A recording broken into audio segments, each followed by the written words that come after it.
आज का टॉपिक है सिक्योरिटी इंसिडेंट। तो security incident are the event that may indicate that an organization, system or data have been compromised or that measure put in a place to protect them failed। यानी कि क्या organisation में activity है जिनकी वजह से organisation की security fail हुई। तो कुछ इंपॉर्टेंट पॉइंट है कि in IT a security event is anything that has significance for a system, hardware or software, and an incident is an event that disrupt normal operation. Security event are usually distinguished from security incident by the degree of severity and the associated potential risk to the organization. If just one user is denied to access to a requested service, for example, that may be a security event because it could indicate a compromised system. However, the access failure could also be caused by the number of things। कई reasons हो सकते हैं जिनकी वजह से security के ऊपर issue आ सकता है। However, if large number of users are denied access, it likely mean there is a more secure serious problem such as denial of service attack, so that event may be classified as security incident।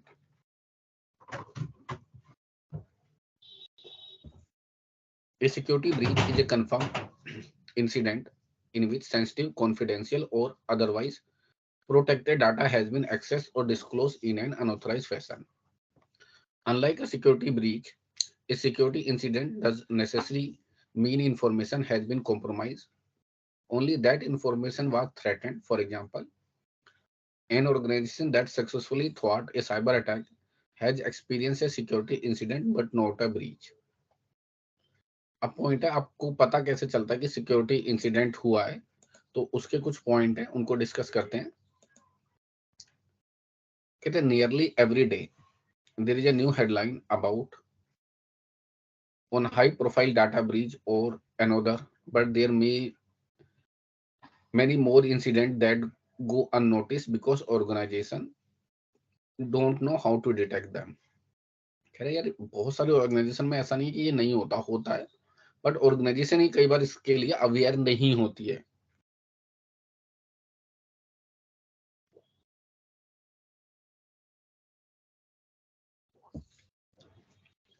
Some of them are unusual behavior from privileged user account।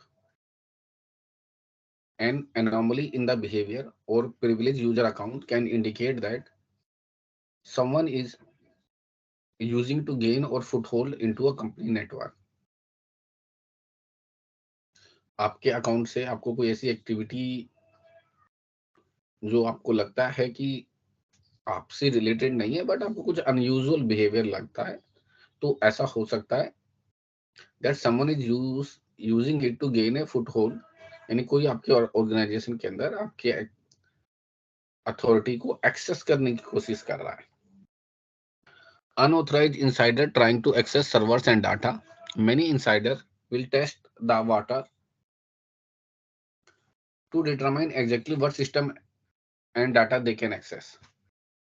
Warning sign include unauthorized user attempt to access server and data, requesting access to data that is not related to their job, logging in at an abnormal time from unusual location, or logging in from multiple location in a short frame। बहुत से organisations के अंदर बहुत से insider यानी कि जो लोग ऑर्गेनाइजेशन के अंदर काम भी करते हैं, वो लोग भी ऑर्गेनाइजेशन के अंदर एक्सेस ऐसा लेने की कोशिश करते हैं कई बार जो कि उनके कंट्रोल, उनके जॉब प्रोफाइल से बाहर है। अब मान लीजिए कि कोई पर्सन है ए, वो किसी ऑर्गेनाइजेशन के अंदर उसका रोल है सिर्फ अकाउंट से रिलेटेड, बट वो मैन्युफैक्चरिंग के डाटा या इंफॉर्मेशन को एक्सेस करने की कोशिश करता है। अब जब वो उनको एक्सेस करने की कोशिश करता है तो डेफिनेटली उसे डिनायल मिलेगा या जो भी वार्निंग मिलती है, बट इससे हमें आइडिया लग जाता है कि यार ये भी एक पॉसिबल कोर्स ऑफ थ्रेट हो सकता है। इसलिए प्रॉपर ऑथराइजेशन की भाई किसके जो राइट्स हैं वो वही काम कर पाए या वो वहां तक रहे, that is also an important task. Then anomaly in the outbound network traffic, it is not just a traffic that come into a network that organization should worry about. Organization should monitor for traffic leaving their parameter as well. This could include insider uploading the large file to personal cloud application, downloading the large file to external storage device such as USB flash drive, or sending large number of email messages with attachment outside the company. अब मान लीजिए कि इस type की organisation है जहां पे कोई बिजनेस ऑर्गेनाइजेशन है, फॉर एग्जांपल टेंडर्स भरे जाते हैं। ये कॉर्पोरेट वर्ल्ड में इस टाइप के काम बहुत सारे होते हैं। तो होता क्या है कि जब कोई एम्प्लॉय अपनी ऑर्गेनाइजेशन के लिए काम करता है तो कंपटीटर ऑर्गेनाइजेशंस भी इस चीज को अवेयर होती हैं कि यार किस ऑर्गेनाइजेशन के पास कौन से इंपॉर्टेंट एम्प्लॉय है जो कि कोई इंपॉर्टेंट टास्क को हैंडल करते हैं। मान लीजिए आपको किसी प्रोजेक्ट की कोटेशन करनी है। अब यहाँ पे क्या होता है कि जैसे आप उस कोटेशन के लिए अप्लाई करते हैं तो उस कोटेशन के बारे में डेफिनेटली आप कंपनी में हैं तो कंपनी के और एम्प्लॉयज भी जानते हैं। अगर वो और लोग जानते हैं तो वो क्या करने की कोशिश कर सकते हैं, definitely they try to cover it. वो उस इंफॉर्मेशन को उनसे लेने की कोशिश करेंगे। कौन लेने की कोशिश करेंगे? आ, आपके अपोनेंट बिजनेस राइवल्स। तो अगर वो लेने की कोशिश करेंगे, मान लीजिए कि ऐसा सिनारियो बनता है कि अपोनेंट उनको एक्सेस करने की कोशिश करते हैं, तो कैसे करेंगे? मान लीजिए वो उनके पास जाते हैं, उनको कहते हैं कि आप जो कोटेशन अप्लाई करने वाले हैं हमें उसकी एक कॉपी चाहिए। आप जो टेंडर अप्लाई करना चाहते हैं हमें उसकी एक कॉपी चाहिए। ये ऐसा आपसे राइवल ऑर्गेनाइजेशन कहती है। अब राइवल ऑर्गेनाइजेशन डेफिनेटली इस चीज के ऊपर एक्सपर्ट है, उनको पता है सारा सिनारियो, तो आपको वो definitely they offer some money for doing this task. अब आप क्या करते हैं, उस टेंडर की फाइल को अपने पेन ड्राइव या जिसे यूएसबी ड्राइव कहते हैं उसमें डाउनलोड कर लेते हैं और घर ले आते हैं और उसको हैंड ओवर कर देते हैं। यानी कि आपने डाटा चुरा के ऑर्गेनाइजेशन से बाहर लेके गए। ये एक टाइप की पॉसिबिलिटी हो गई। दूसरी पॉसिबिलिटी क्या हो गई कि आपने इंटरनेट से कनेक्टेड है, आपने फाइल डाउनलोड करी और वो फाइल अपने पर्सनल क्लाउड पे, फॉर एग्जांपल जीमेल पे या व्हाट्सएप कर दिया और वो इंफॉर्मेशन वहां से पास ऑन करवा दी। तो इसका मतलब है ये सारे वे हो सकते हैं जिसके थ्रू एक ऑर्गेनाइजेशन के अंदर से इंफॉर्मेशन जा सकती है। तो अब इसको टैकल किया कैसे किया जाए यार? अब इसको टैकल करने के लिए ऑर्गेनाइजेशन को क्या रिस्पॉन्सिबिलिटी है कि वो सिस्टम को इस तरीके से मेंटेन करे कि इंफॉर्मेशन बाहर ना जाए। अब इसके लिए क्या किया जाए भाई? उसको for example flash drives disable कर देनी चाहिए। यानी कि कोई भी ऑर्गेनाइजेशन फ्लैश ड्राइव कनेक्ट ना करे, और अगर करता भी है तो जो फायरवॉल्स आपके नेटवर्क के अंदर हैं, जैसे ही कोई फ्लैश ड्राइव आपके ऑर्गेनाइजेशन के सिस्टम से कनेक्ट होती है वो फायरवॉल तुरंत अलर्ट भेजे नेटवर्क एडमिनिस्ट्रेटर को कि भाई किसी बंदे ने पर्टिकुलर पीसी पे फ्लैश ड्राइव कनेक्ट करी है। ओके। उसी तरीके से जब आप कहीं बाहर कोई फाइल अपलोड करते हैं या तो एक तो डिनाइड होना चाहिए कि आप ये फाइल अपलोड नहीं कर सकते until permission of a senior, और अगर करते हैं तो प्रॉपर लॉग मेंटेन होना चाहिए so that culprit can be identified easily. ये सारे फैक्टर्स हैं। देन ट्रैफिक सेंड टू और from unknown location. For a company that only operate in one country, any traffic sent to other country could indicate malicious activity. Administrators should investigate any traffic to unknown network to ensure it's legitimate. अब मान लीजिए एक company है, छोटी company है, कहाँ काम करती है? इंडिया के अंदर काम करती है। तो वो इंडिया के अंदर काम करती है, उसके 2-3 ब्रांच ऑफिस है या उसके क्लाइंट भी इंडिया में ही है। तो वो किनको बार-बार मेल कर रहा है या कहाँ से डाटा आ रहा है, वो इंडिया के अंदर ही ऑपरेट कर रहा है। उसको इंडिया से बाहर कोई भी काम नहीं है।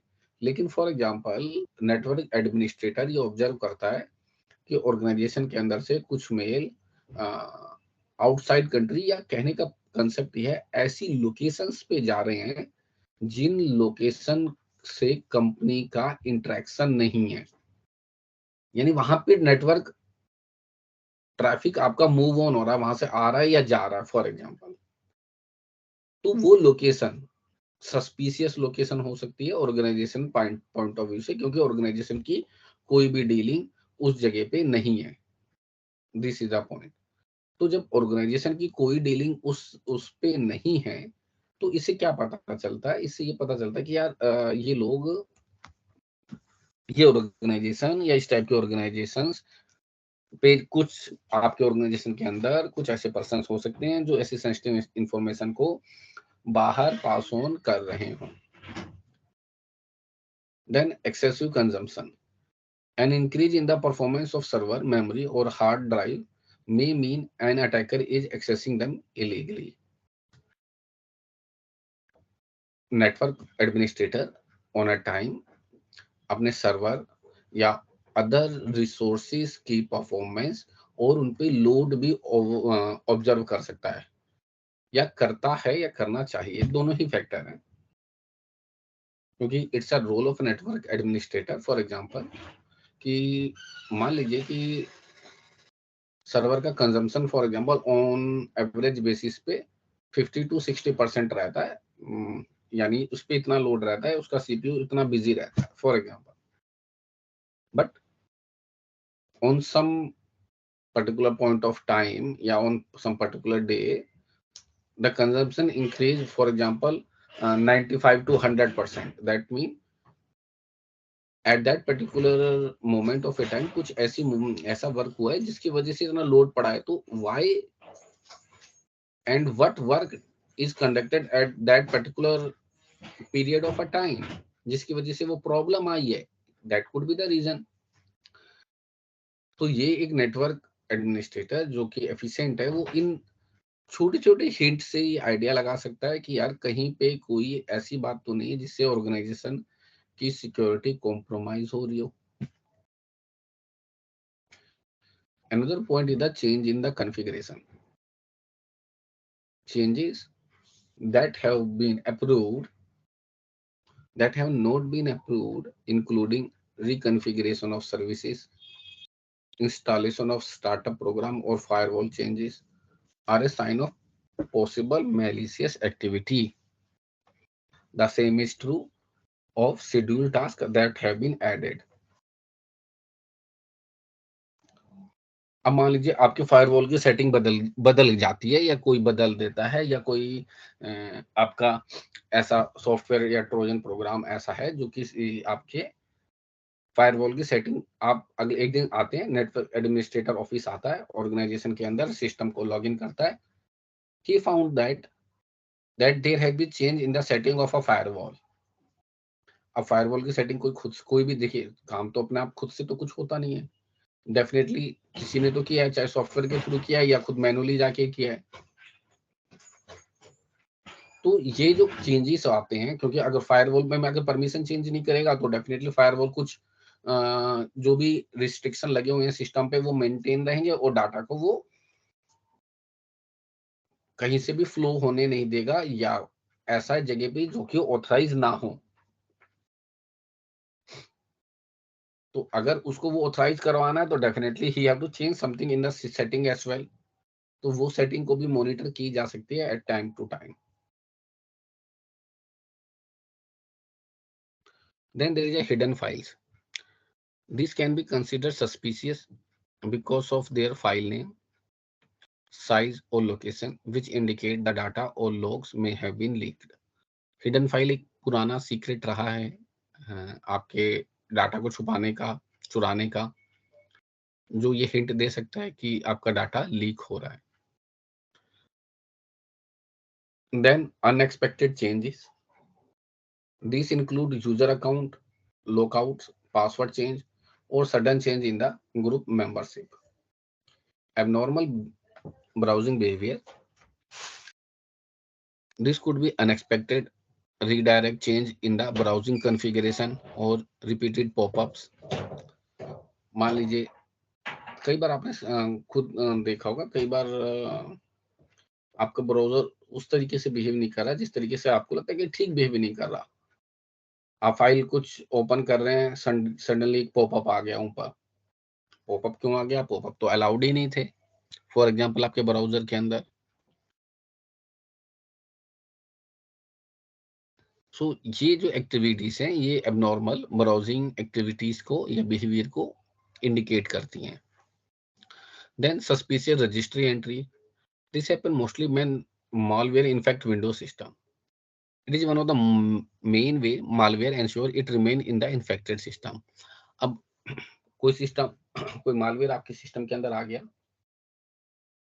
तो वो क्या करने की कोशिश करता है, वो बेसिकली सिस्टम की कॉन्फ़िगरेशन, विंडोज के कॉन्फ़िगरेशन सेटिंग को चेंज कर देता है और उसको अपने एनवायरनमेंट के अकॉर्डिंग अप्रोप्रिएट सेटिंग पे लाता है ताकि वो सिस्टम के अंदर अगर आप उसको हटाएं भी तो भी इजीली आप उसे रिमूव ना कर पाए, मालवेयर आपके सिस्टम के अंदर लॉन्ग टाइम तक परसिस्ट करे. ये भी एक बहुत ही कॉमन वे है सिस्टम के अंदर. आप इन एक्टिविटीज को भी देख सकते हैं कि क्या रजिस्ट्री चेंजेस तो नहीं हुए हैं. ये भी एक नेटवर्क एडमिनिस्ट्रेटर के जॉब रोल के अंदर ही आता है.